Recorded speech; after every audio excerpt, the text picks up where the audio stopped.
За ингээд дараагийн хэсгийн хүлээн авч үзнэ үү? Үзэхээс өмнө Sexy-д сайхан subscribe-а дараад өгөөрэй. Баярлалаа. Get ready for it. Get ready for it. Тоглолтууд дуусах төхөж бүх тоглолтод A баг ялжээ.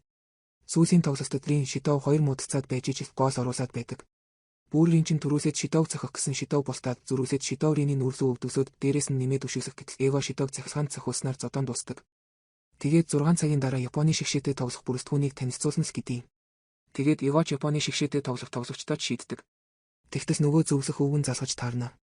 Ингээд бүрэлдэхүүнийг зарлахын өмнө Исаги топ 6-аас гадна гол оруулсан хүмүүс гэвэл надаас гадна Бачира, Барав, Рио, Гурав сонгогдмоор байна л гэж бодно. Цагч боллоо. Эвач өөрийн биеэр гарч ирнэ. Тоглогчдыг зарлана. Номер 1-т Итоши Рин. Рин тоглолт бүрт дунджаар 2-оос дээш гол оруулсан бөгөөд энэ баг бүхэлдээ чамайг төвөө болгосон тогтолцооны байралтай байна. Энэ багийн амин сүнс нь чийл байна гэдэг. Харин үлдсэн тоглогчид бүгд чамайг дэмжиж тоглоно. Харин хаалгачаар Агамару Гим. Гагмөрүн хурдан хариу үйлдэл болон уян насархаа биетэй учраас хаалгачийн ур чадварт нэгээр шалгарсан с гэдээ. 2 төв хамгаалагчаар Ариу Жубе. Нико Икки. Ари өрсөлдөгчөө өндөрөөрөө изүүрхэж Никко уур ухаанаа ашиглан бөмбөг булаана. Төв хамгаалагчийг дэмжих жигүүрийн хамгаалагчаар хурд болон бөмбөг залгах чадвартай тоглогч. Баруунд нь Мини сайд бак Чигири Хёма. зүүнд нь Бачира Мегуру. төвийн хагас хамгаалагчаар Харас Табито. бөмбөг эзэмшилтээр хамгийн шилтгэн ба дүн шинжилгээ хийх чадвар нь гол оруулах боломжийг харах учраас энэ багийн зүрхэн гэдэг.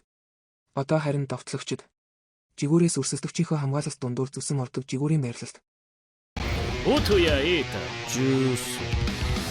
Юкимия Кеню. Баруун жигүүрт хурд болон өрсөлдөгчийнхөө хойно гарагч. Зүүн жигүүрт нэгийн эсрэг нэгээр давмгаалагч. Тэдний дунд нь довтлооны цөм болох довтлооны 2 хагас хамгаалагч. Эхнийх нь бөмбөг тогтоолтоор гайхалтай гол оруулдаг. Энэ баг нь Ринийг төвөө болгосон довтлооны байрлалтай. Наги Сэширо. Энэ баг нь Ринийг төвөө болгосон довтлооны байрлалтай. Ринтэй хамгийн сайн нийцэж, түүний сүүдэр хэлбэрээр өөрийгөө баталж, Ринийг давж оноо авах чадвартай нэгэн. Исаги Йойчи. Ингээд гарааны 11 тоглогчийг танилцууллаа. Тэгтэл Юкимия Шидов яагаад байхгүй байгаа нь? Номер 2 биздэл гэж асуудаг. Эвач Шидов яалчгүй тоглолтод дунджаар 2 гол оруулж байсан. Тэгтээ тэр гоолууд бүгд өөрийнх нь чадвараас үүдэлтэй. Саяны шалгаруулалтаар Ринтэй огц нийцэж чадаагүй. Мөн хүчирхийллийн үйлдэлээс болж улаан карт авбал томоохон сул талтай болох бөгөөд зарим нэг шалтгаанаар Итоши Ринтэй зүг тоглож чадахгүй гэж үзсэн. Хамгийн гол нь та нарын хинэн ч Шидов рүүсэтэй нийцэж чадаагүй. Шидовг Итоши Рины оронд Жокер хүзрөөр ашиглах бодолтой байсан л гэдэг. Тэгсэн нөгөө зөвлөх өвгөн залгасан да. Тэгсэн чинь Итоши Саягийн нөхцөлийг нь зөвшөөрөхгүй бол тоглолтод орохгүй гэсэн гэдэг. Хэрв Сая орохгүй бол тоглолт цуцлагдаж тасалбар зарагдахгүй. Тэгээд Блүлок хаагдах байсан л гин. Саягийн нөхцөл нь Блүлокийн нэг тоглогчийг Японы шигшээд нэмэх байсан л гэдээ. Тэгээд тоглолт хүртэл одоо 15 хоног. Тэр хүртэл ялахын төсөөх сүүлийн бэлтгэлээ хийн л гин. Харин нөгөө талд шигшээ багийнх нь бэлтгэлийн төв дээр дасгалжуулагч нь Итоши Саяг нэгтгэхээр босныг зарладаг. Тэгээд Итоши Саяг үг хэлээж гэхэд Сая та нарыг сонирхгүй байгаа. Гэхдээ та нарт дахиж ийм боломж олдохгүй. Намайг бухимдуулахгүй хичээгээрэй л гэдэг. Тэгсэн энэ нөхөр өөрсөж босож ирснэ. Битгий дутуу үнэлээд бай. Гадаадд шуугуулсан нь тэндэл юм байгаа биз. Бид Японы дээдлийг тоглож довтлогчоор тоглодог гэхэд Сая чи Японд л од болно. Дэлхийн шилдэг довтлогч болох надтай өөрийгөө бүү харьцуул гэдэг. Тэгсэн Шидов хойноос нь амаа мэдэрээ хэрэггүй довтлогч минь гэд толгойг нь ширээ рүү мөргүүлдэг. Шигшээгийн хидж манай одыг яаж ийна гэсэн чинь Шидов бүгдээрээ үзхүүл гэдэг. Тэгснээ би ялах юм бол довтлогч болгоорой гэд дахиад өшөглөх гэсэн энэ нөхөр зогсооно. Дахиад нөгөө хөзөөрөө цохих гэсэн дахиж барьж аваад шалан дээр унгаадیں۔ Тэгснээ үр дүнгээ талбай дээр л гарга. Гоц авьяастан чич бас. Хойно нь бид. Мамутте яргара. За манай хидж бэлтгэлээ хийж байхдаа Японы шигшээ нь Айкуяар ахсуулсан хамгаалдаг баг гэдгийг олж мэднэ. Тэгээд бэлтгэлээ завсарлаж байх үеэр Исаги Ринийг бэлтгэлээ үргэлжлүүлж байгааг олж хараад амрахгүй бол гэмтчихэн штэ гэтлэрийн гэмтвэл гэмтнэл биз. Эцэст нь нэг юм ахтай. Итоши Саятай тоглоно. Энэ мөчийг ямар удаан хүлээсээс гэдгийг. Исаги тэгтэл чи гэмтвэл Блүлок дуусна. Надад битгий төвөг өөдөл гэж ингээд ус өгдөг. Дараа нь Блүлокийн уулзалт болно. Уулзалтаар Эго бэлтгэл хийснээр та нарын бие сэргсэн. Одоо харин тархиа сэргэн л гин. Тэр нь Флоу. Энэ нь туршлагаар олж авдаг оюун санааны төсөв ба хүн орон зай үс хамааран ямар нэгэн зүйлс төвлөрөх үед цаг хугацааг мартах үе бий. Үүнээс таашаасаа лавн тарих догтлохыг псов гэдэг л гин. Одоо гол нь яаж псовд орох уу? Гол хүчин зүйл нь сорилтод анхаарлаа төвлөрүүлэх явдал. Сорилт нь чадвараас нь бага байх үед хүн уйдчихдаг. Харин эсвэргээрээ сорилт нь их байх үед түгшдэг. Түгшсэн үед баяр баясгаланд мэдрэхгүй. Тиймээс л төвлөрөл хэрэгтэй. Өөрийн чадвараа мэдэж уйдартна. Тэгээд өөрийгөө сорина. Тэр мөчид гайхалтай гүйцэтгэл гаргаж дараагийн түвшинд хүрнэ л гэдэг. Гаднаасаа гайхамшиг мэдч дотроо бол зүгээр л том ёо. Энэ бол псов. Хүмүүс тийм амар уусахгүй. Жишээ нь чи утсаа үзээд хэсэг байлаа гэхэд тэр псов биш. Зөвхөн чи л уусчихсан байгаа хэрэг. Үүнийг эго гэхгүй. Гол хийсний дараах сэтгэл хөдлөл. Шин чадвар сурсан баяр хөөр. Эдгээр нь бүгд чамаас хамааралтай. Тэр бол эго. Та нарын хувьд Японы шигшээг ялах нь уйтгартай юу, төгшүүртэй юу? Гэж эго асуухад Исаги үгүй. Энэ бол өөрийгөө сорих сорилт гэж бодно. Эгоч Японы шигшээг ялах хаалган тоглолтын өдөр Безүлокийн псовд ороход нэгдэнс гэж хэлдэг. Айку гэх шигшийн ахлагч нь сая хүлээж байгаа түр ярилцдаг ба манай од тоглогч Синдов чиний авчирсан хүчирхийлэгч хоёр хоорондоо таарахгүй дээл гэдэг. Тэгсэн сая тэгвэл тэр хогийн од тоглогчоо багаас гаргаач л гэдэг. Хариуд нь Айку чиний хувьд хог байж болох ч бидний хувьд од тоглогч.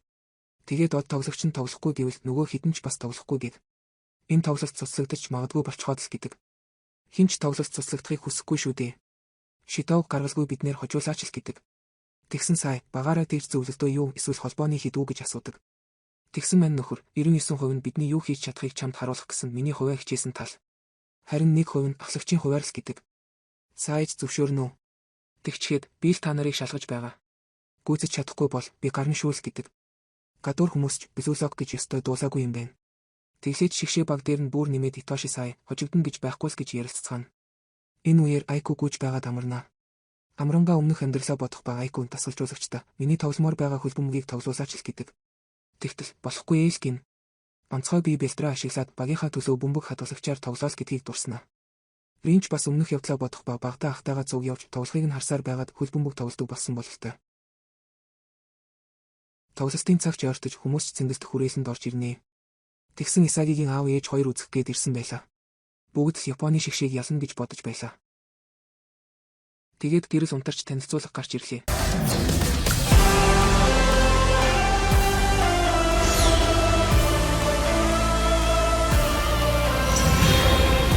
Тоглолт ихэлтэл 15 минут. Безүлокийнхэн ч бүгд хувцас өмсчихсэн байж байтал эго ирээд сэлгээний тоглогчдыг танилцууллаа. 3 сэлгээ хийж болно. Хизээч хамаагүй гарахад бэлэн байгаарай л гэдэг. Тэгээд айлын байрлалыг мөн харуулдагч Шитоу байдаггүй. Эгоч тоох хэрэггүй. Сонсоцгоо. Дэлхийн нийт та хэдийг мэдэхгүй байгаа. Хамгийн шилдэг тайз гэж бодохгүй байна уу? Энэ 90 минутад ирээдүйг өөрчил. Өөрийн эгог дэлхий дээр сийл. Ялан шүүс гэдэг. Ингээд Безүлокийнхэн талбайд гарахын өмнө Японы шигшээ багийн хажууд зогсох ёстой ба Рин шууд лахынхаа хажууд очиод зогсно. Тэгсэн Исагигийн хажууд Айку ирээд Шитоу танаа багийн хүн байсан биз дээ. Гэхдээ тэр өнөөдөр талбайд гарахгүй. Гол алдахгүй учраас хичээгээрэй л гэдэг. За ингээд.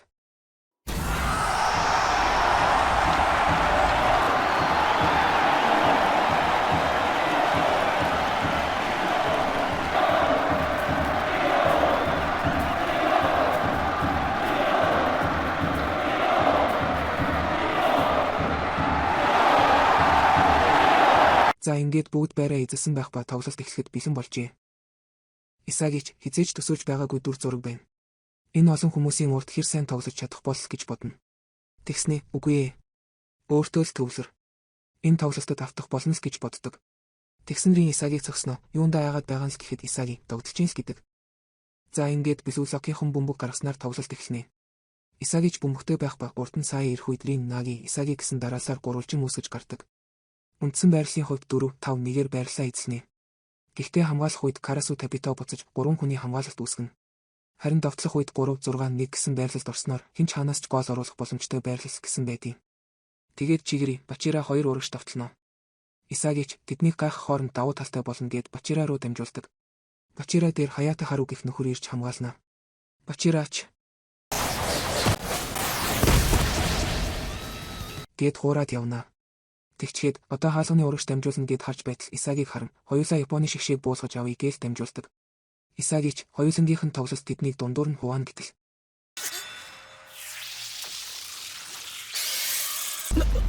Айку гарч ирж мөргөн талбайгаас гаргадаг.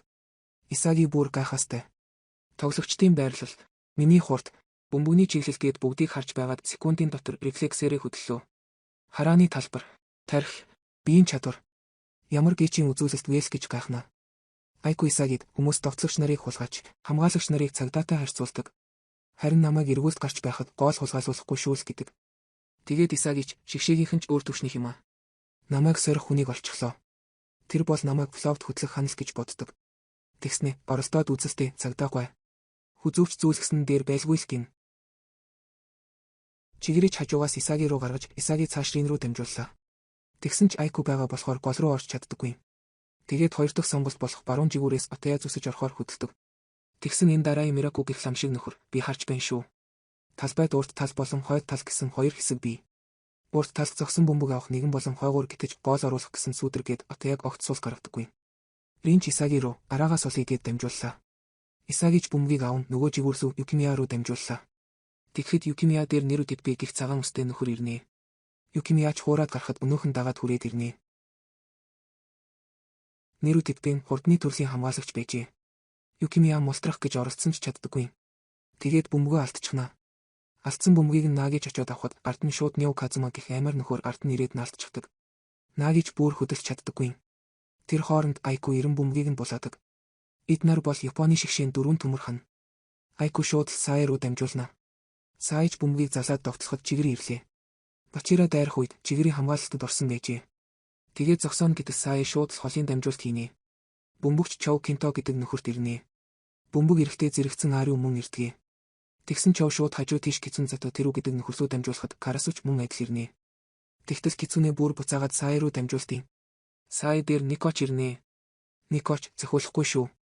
Ганц секунд л хожчихвол чигэр ирнэ гэд чигэр ирлээ. Сай шууд л хажуу тийш дээгүүр хаян дамжуулдаг. Дамжуулахад шигшийн од Синдоо байх ба Синдооч хаалга руу зөхнө. Гагмөрөч сунан байж арай гэж хамгаалдаг. Хамгаалсан бөмбөг рүү Сай шууд гүйж байх нь тэр. Тэгсэн Сай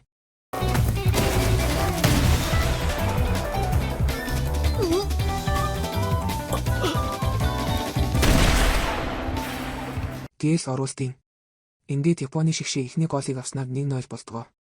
Үзэгчид бүгд Сай гэж орлоостой. Исаги Сай нэг юм ойлгож. Энэ тоглолтын гол дүр нь Итоши Сай, харин бид нар зүгээр л Итоши Саийг гэрэлтүүлэх үүрэгтэй юм байна. Хинч биднийг харахгүй байна гэж боддог рин. Битгий сэтгэлээр уун Исаги. Намайг л хар. Би энэ 90 минутад өөрчлөн л гэдэг. Энэ хооронд шигшээ багийнхан Сай дээр очин гайхалтай гол байлаа гэтэл Сай би 3 удаа зохих боломжтой байсан ч оронд нь та нарт цаг болон энерги зарцуулсан дамжуулсан. Сармөгчин хүртэл оруулж чадах байсан голыг нэг муу хогшаар алдчихсан болохоор өөрөө л оруулаа гэдэг. Синдооч буу муур болоход Айку ирээд хаалгач нь сайн байлаа шт гэхэд довтлогчийн үн цэн нь гол шт. Над шиг хагас хамгаалагчаас бага голтой бол би довтлогч гэж хүлээн зөвшөөрөхгүй л гэдэг. Айкуч тэгвэл Японд хэдэн довтлогч байгаа нь гэж асуухад Сай тэрийг мэдэх гэсэн л тоглолт гин. Исаги 4 хамгаалагч хамгаалж бид орч чадахгүй бол биднээс бөмбөгийг булаан Итоши Саяар дамжиж довтлохоонд орлоо. Энэ бол тэдний тоглох арга барил. Яаж эвдлэх вэ л гэж боддог. Үүний дараа Анри бэлтгэл хийсний дагуу болохгүй байна шүү л гэхэд Эво бэлтгэл бол бэлтгэл штэ. Хаан ч адилхан. Бэлтгэл дээрээ чадсан ч жинхэнэ тэмцээнд чаддаггүй үе байх шүү дээ. Тэмцээн болон бэлтгэлийн ялгаа нь стресс. Эргэн тойрон, бүрсэлдөгч, нөхцөл байдал, сэтгэл санаа гээд бүх зүйл сөрөг бодол руу чирч оруулах хүчин зүйлсээр дүүрэн. Бэлтсэний дагуу болно гэж байхгүй. Энэ дарамтыг эвдэх арга нь шууд сэтгэл гэдгийг. Ринч бөмбөгөө Исаги руу гаргаж тоглолт эхэллээ. Исагич шууд Риний хөдөлгөөнтэй тааруулна гээд Рин рүү дамжуулдаг. Рин дээр Вакацуки Ицуки гэх нөхөр ирдэгч Рин хажуу тийш богино зайд Исаги руу дамжуулдаг. Тэгээд Исаги дээр Хаята ирдэгч Исаги шууд Риний төсөөлөлт тааруулна гээд голоор нь хүчтэй дамжуулдаг. Исаги Риний ойр хавьд байгаа болохоор Риний сонголтууд нь ихсжээ. Тэгсэн Рин шууд өсгийгөөрөө хойш нь хайж Бачираа авдаг. Тэр хоёрын урд нь ч Наги байх ба Нагигийн хойно Айку Нио 2 байд шууд гол оруулах боломж. Өөрийнхөө эгог дагна гээд салаад гүйнэ. Исагиг Айку авч Нагиг Нио авснаар Бачираа сул гарсан Рин рүү дамжуулдаг. Ринч бөмбөгөө авснаа албаар Итоши Сай шиг гол оруулах гээд байрлал дээр нь очин цохно. Шомонод гараад ирсэн бөмбөгийг нь Юкимия автал нэр ирнэ. Тэр үед нь Исаги очин анхаарлыг нь сарниусахад Юкимия хажуугаар нь дараад гардаг. Тэгээд Юкимияч зөхөхөд Айку хамгаалж гаргадаг. Тэгээд гараад ирсэн бөмбөг рүү дарааийг гүйхэд хажуугаар нь Утая гарч 90 бөмбөгийг авдаг. Тэгээд Нио нүрээрээ хамгаалсан бөмбөг нь дээшилж буух үед нь Наги シュートモーション瞬間吸収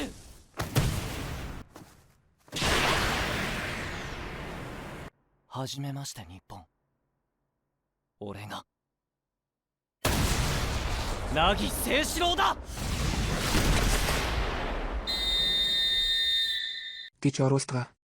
Тэгээд унснаа танилцуулга бүтлгүүч ч хөө гэтэл.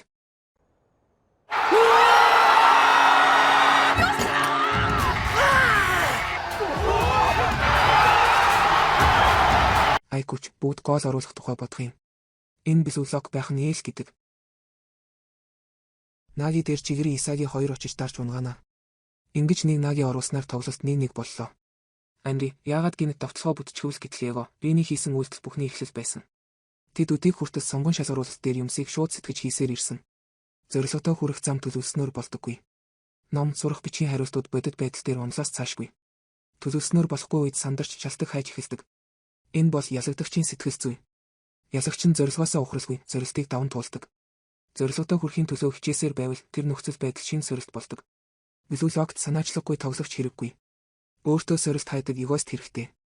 Рин хинээс ч илүү өөрийгөө шинжилж Исаги түнд нь хариулсан с гэдэг. Исагич Рин байсан болохоор гол оруулаа гэд Рин дээр очив. Сайн цохилт байлаа гэхэд Рин тухурхаад байна уу? Гол оруулахгүй бол ямар ч хэрэггүй. Чич бас гол оруулахыг хүсэж л байсан биз дээ. Төв хүртэл хамхуул шиг давж байснаа 16 дотор ормогцоо Егондо хөтлөгдөж явсан шитэл гэдэг. Энэ хിവэрээ л бай. Зорилгынхоо төлөө давуу талаа ашиглаж бие залхина. Энэ нь дээр л гэдэг. Исагич тийм дээ. Энэ нь л биднийг аюултай гэж харагдуулж байгаа л гэж боддог. Эхний хагас дуусахад 15 минут үлджээ. Японы шигшээч бөмбөгөө гаргаж сая авлаа. Тэгтэл Рин очин тоглолт эхлээд бүтэн 30 минут өнгөрчээ. Удаан уулзсангүй шүү гэж хэлэх шалтгач алгуул гэдэг. Энэ бол Итоши Саягийн тоглолт биш. Миний чамайг давж гарах тоглолт л гэдэг. Тэгснээ хинт ч хаяхгүй, хоорондоо л тоглоод байдیں۔ Тэгснээ энэ бол ах дүүсийн тулаанс гэдیں۔ Сая Ринийг хуураад гарсан ч Рин гүцээд ирдэг. Тэгсэн Сая хэрвээ чи миний дүү шиг аашлаад байвал намайг хизээж давж гарахгүй гэд хуураад гараад явдаг. Тэгээд Японы шигшээгийнхэн бүгд нэгэн зэрэг давталнаа. Энэ үед Нико Егогийн хийснийг сандгаа. Яагаад чамайг төв хамгаалагчаар сонгосныг мэдхүү гэтэл Нико миний орчныг мэдрэх чадвар уус гэдэг. Егоч тийм ээ талбайг унших ер бусын чадвар чинь чамайг Бисүлокийн хамгийн сайн мэдрэгч болгож байгаа л гэдیں۔ Тэгснээ Нико Саягийн хамтрах боломжтой бүх тоглогчийг ажиглаж дундаас нь хамгийн аюултай довтлогчийг тодорхойлж гүйдэг. Саяд Синдоо руу дамжуулахад Нико зөв тодорхойлон ирдэг. Тэгээд Нико энэ дамжуулалт тогтооход амархан байдлаар эргэлттэй дамжуулалт байна. Хамаг хурдаараа гүгээд очвол хагас алхам оройтно. Энэ өрх байх нь. Намайг гаргаж ирснээр бидний байрлалыг алдагдуулсан нэг хүрэлтээр л миний хойно гарах нь. Гинэн байна да, гоцаваа ястан минс гэдэг. Тэгснээ Нико өрхөнд нь орсон юм шиг жүжиглэн хагас алхмын өмнө зогсоход Синдууч бөмбөгөнд хүрсэн байх ба тэр үед нь тасалдаг. Тасалсан бөмбөгийг Карасу авнаа. Тэгээд Карасуг зогсоохоор Хаяти, Вакацуки хоёр бэлтэж байдаг. Тэр үед Карасу аль хэдийн дүн шижисгээгээ хийчихсэн байх ба хамгаалалт нь 3 муу шаттайг олж мэддэг. Эхний шат нь бөмбөг нөгөө талд байхад Хаяти ирж шахдаг. Хоёр дахь шат нь түүний ард нь бүсийн хүчирхэг 4 хамгаалагч байдаг. Төмөр хананд нь ямар ч нөх байхгүй. Нөх байхгүй бол нөх гаргана гэд Отоя руу дамжуулдаг. Отоя бөмбөг аваад явхад дараа ирнэ. Тэр үед Отоя буцаагаад Карасу руу дамжуулдаг. Карасуч буцаагаад дараагийн хойнонд дамжуулдаг. Отояч бөмбөгийг аваад явхад дараагийн мөн гүйцээд ирсэн байдیں۔ Харин тэдний 3 дахь шат нь эцэгтэй мөчид Айку ирж хамгаалдаг. Энэ 3 давхар бүтцэн Японы шигшээн хамгаалалтын суурь байдаг. Тэгэхэд Отоя Айку ирэхийг хүлээж байсан бөгөөд ирэх үед нь хажуу тийш чигрээ рүү дамжуулдаг. Карасу анхнаасаа тэгж төлөвлөсөн байт юм да. Чигрээч бөмбөгийг аваад явхад Айку аль хэдийн хариу үйлдэл үзүүлэн хамгаалах гээд ирж байдаг. Чигрээч талбайг бүхэлд нь хамардаг чадварын хувьд өөрөө илүү байж болох ч энэ бол баруун жигүүр. Ердөө нэг шулуун зам. 俺のスピードが世界に轟くгэд гүйдгээ. Тэгээд баруун жигүүрээр явж байгаад сул байгаа Карасу руу дамжуулдаг. Тэгтэл дундуур нь Сая ирж бөмбөгийг нь тасалдیں۔ Бөмбөгч Рин дээр ирдэг. Тэгэхэд нь Айку чирэн би та нарыг дутуу үнэлж. Өөрсдийн хувь заяаг өөрсдийн голоор өөрчлөх ганц хүсэлтэй. Өсгөлэн араатнууд байж л гэж боддог. Тэр үед нь Исаги Айкугийн хойно ирэх үед нь би Исагиг өгөөж болгон зүүн дартал Айку мэдчихнэ. Чи баруун хөлөөрөө цогтөг. Солгой хөлтэй ахыгаа дуурайвал саяных шиг хүч болонд наривчлал муу. Солгой байсан бол цохих зай бол байсан. Энэ байрлалаас солгой хөлөөрөө цохихоос өөр аргагүй гэхэд Рин.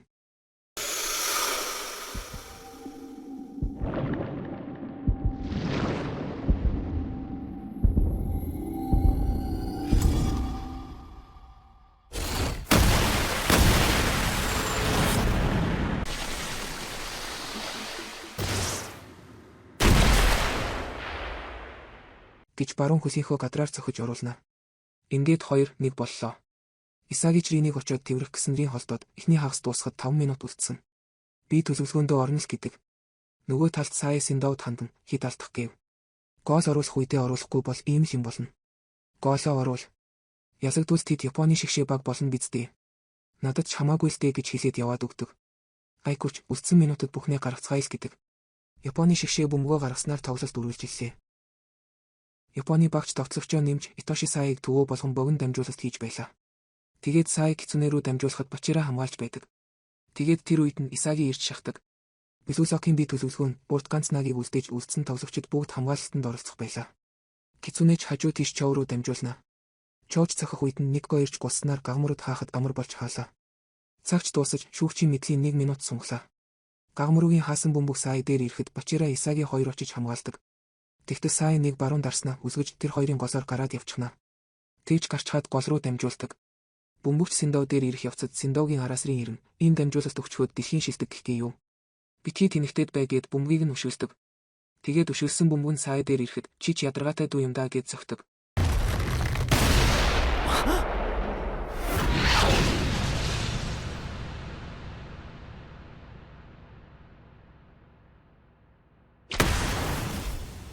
Орох гэж байсан бөмбөгийг Ариу хамгаалж шүүгч шүглээ үлээснээр эхний хагас 2-1-ээр дуустгаа.